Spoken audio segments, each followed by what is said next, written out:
Time to celebrate. The housing market correction, whatever you want to call it, it is officially over. And I'm going to show you why in 4 charts. Even the biggest denier won't be able to deny. So the first chart is the month over month increase or decrease in home prices across the nation. As you can see, that's almost a huge U-turn, right?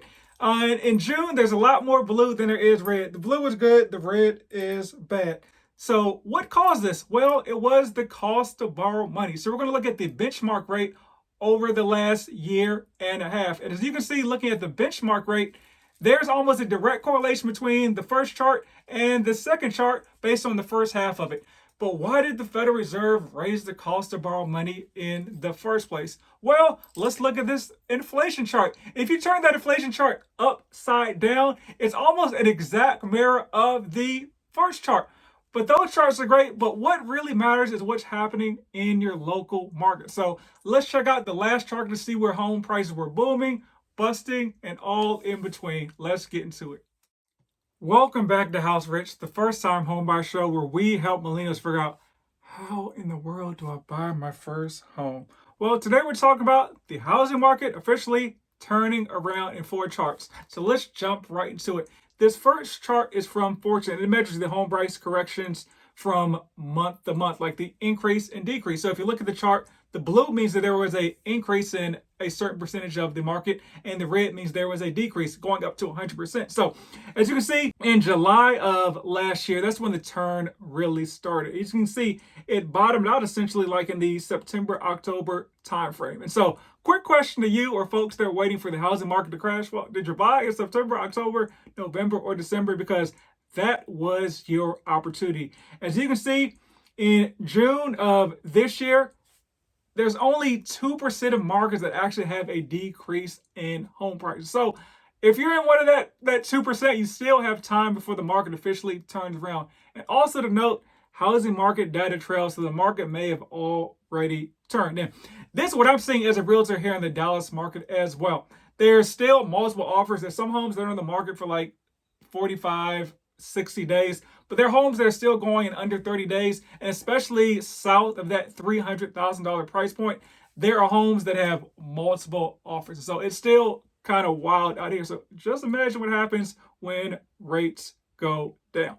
Because right now, rates are not as high as folks think. Some folks are still in that mindset of the 2 and 3% unicorn time where the Federal Reserve lowered the cost to borrow money. And we'll see that chart in a second. But let's figure out what actually led to this turn around. So to figure that out, we have to look at the cost to borrow money via the Federal Reserve, the federal funds rate. So when I talk about the cost to borrow money, that is the cost for banks to borrow money. So if it costs Chase 1% to borrow money, your rate will be lower than when it costs Chase 5% to borrow money. It'll never be 1%. It'll never be 5% in those scenarios because, of course, banks are businesses and they want to make money too, even though folks like to think banks are big and evil, even though just your average Joe's work there. I used to work at Chase. I always like to point that out to you guys and gals. So if we go to the beginning of this chart, the beginning of 2020, the cost to borrow money was at like 1.5%. So rates were like in the 4 and 5s, depending on where your credit was. And that's before all the housing market gurus entered the market. It was just normal times. Folks weren't talking about buy this, buy that. They were just smart folks, but no gurus in the market. Then what happened in May of 2020, do you remember? COVID hit. And the Federal Reserve had to swoop in and potentially save the market and to quell some of the fears. So I like to make fun of them now, like, oh, they swooped in to save the market, and now they're having to raise rates to save what they did. But there was a lot of uncertainty at the time. Folks didn't know what was going on, including the president at the time, right? COVID was just going to kind of float away. And so the cost to borrow money basically went down to like 0.25%. And once again, that's the cost for banks to borrow money. When I was a lender, I would have folks be like, hey, the Federal Reserve raised the cost of borrow money to 0.25%. Can I get a 2.25% rate? Of course not. Like, that makes no sense. No one's doing business at the cost of the product, right? But the cost of borrow money was so low from May 2020 to January 2022. And that's when the housing market just ran. And it was because everyone had to get in and lock in these low rates. And now was the time to buy. And gurus were here and there and said, hey, it doesn't matter. You can offer $30,000 over the asking price, 10% over the asking price, home price will just go up, up, up, up to the moon forever. And I always said, well, your realtor will cash that commission check right away, but somebody eventually is going to be left holding the bag because home prices don't just go straight up at a 45-degree angle forever because they just can't, right? So a big misconception, I think, was that like home prices started to decline in that June 2020 timeframe because it became unaffordable. No, it's because the Federal Reserve started to raise rates like in March, May of 2020. And so you can see that cost of borrowed money went up, up, up, up, up. And basically every single meeting the Fed had for like 10 straight meetings, they raised it like a quarter, 0.125, 0.375. They raised the cost of borrowed money every single time they met for like 10 sessions in a row. But why in the world did they do this? Why not just let the good times roll, right? Because who really cares if folks are buying houses? Why would the Federal Reserve be concerned about the housing market? Well, they don't care about the housing market. They had no concern about the housing market at all. Their goal was a mandate from Congress to get inflation down to 2%. So the good times were rolling during that time frame. Stimulus checks are being handed out here and there. And folks just spent wild. Folks were in the house. They had less stuff to do. And so inflation peaked at like a little bit over 9%, like in, you're going to guess it, June of 2022, when the housing market peaked as well. Once again, if you turn this chart upside down, it looks exactly like the first chart that we saw. I'm a realtor in Dallas and would love to help you reach your goals of home ownership. So click the link in the description and just schedule a call no matter where you are on your journey. Not in Dallas? No worries, I can help connect you with a vetted realtor in your local jurisdiction as well. And feel free to share with friends, family, and foes.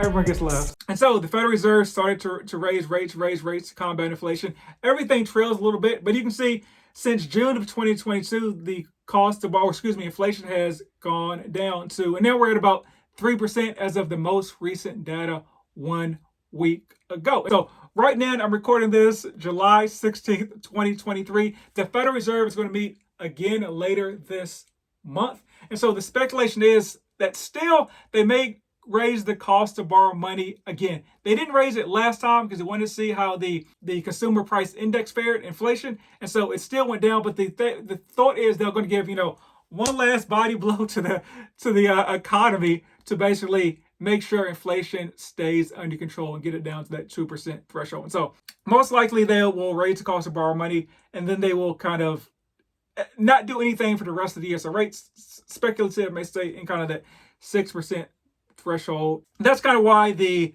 market changed like that. That's why there was that drastic change. It didn't just happen just to happen. Like folks were like, I couldn't afford houses. Someone can always afford houses despite the fact that homes are unaffordable to a lot of folks. Having said all that, right, we talked about that 2% of the market that still is seeing declines. What really, really matters is what's happening in your local market, right? If you're in Tampa Bay, Florida, you could care less what's happening in San Jose, California, right? Like that has no impact. Even more, I'm going to explain this chart in a bit because it may be a little bit confusing at first glance. Even within local markets, there's smaller areas that matter more. So like I'm in the Dallas, the DFW Metroplex. They say Dallas, Fort Worth there. Obviously there's Dallas, the city. There's cities around Dallas. But even within the city of Dallas, there's neighborhoods. And even within neighborhoods or areas, there's certain sectors that matter more. So like when a appraiser comes to appraise the value of the home, what they're looking at basically is a 0.5 mile radius. So even if you're in Dallas, it doesn't matter what happened 5 miles to the west of you. The appraiser is looking at the sales in the last 90 days within a half a mile radius to find the comparable sales. So even within the market, there are markets within that market. But let's try to check this out. And so a quick explainer of what this chart means, like Miami, which is classified as boom, no bust. So basically, price went up in Miami 59%, and there still have been like no declines in that area. All the folks saying that what goes up must comes down, it looks like it's still up and it may be stuck, right? Then we talk about no boom, no bust, like San Jose, or no boom and then a bust. Like San Jose, the market went up 30% and it's gone down 6%, and boom and then bust. Austin, it went up 56% and the market has gone down 10% so far. So if you look at the chart, basically on the y-axis is the increase and on the x-axis is the decrease. And all the way on the far right, that is a 0.